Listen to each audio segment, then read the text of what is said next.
الحمدللہ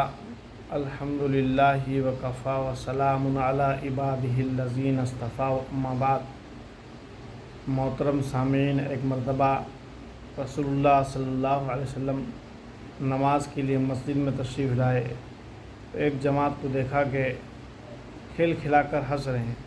اللہ کے نبی صلی اللہ علیہ وسلم نے ارشاد فرمایا کہ موت کو کثرت سے یاد کرو، اگر تم لوگ موت کو یاد کرو تو یہ حالات نظر نہ آئے۔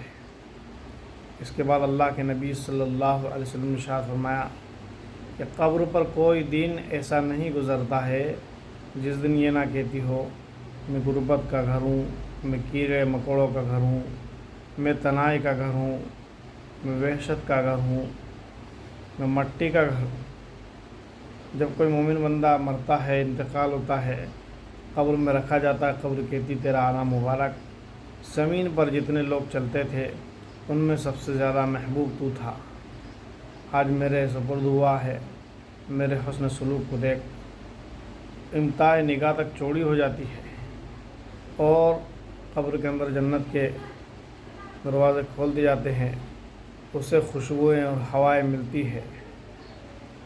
جب اللہ کا نافرمان بندہ، بد کردار بندہ قبر میں رکھا جاتا ہے، قبر کہتی ہے تیرا آنا نامبارک، آج زمین پر جتنے لوگ چلتے تھے ان سب میں زیادہ برا تو تھا، میرے سپرد ہوا، میری بدسلوکی کو دیکھ۔ قبر مل جاتی ہے، ایک پسلی دوسری پسلی میں گھستی ہے، 70 اژدھے مسلط کر دی جاتے ہیں جو اس کو قیامت تک ڈستے رہتے ہیں۔ ایک اژدھا اگر زمین پر آ کر پکار مار دے تو سارا گھاس ختم ہو جائے، اتنا زہریلا۔ اللہ پاک ہماری اس سے حفاظت فرمائے۔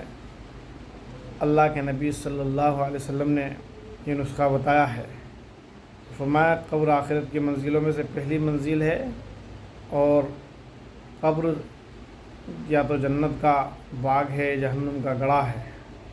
حضرت عثمان غنی رضی اللہ عنہ جب بھی کسی قبر کے پاس سے گزرتے اس قدر ہوتے داڑھی مبارک تر ہو جاتی۔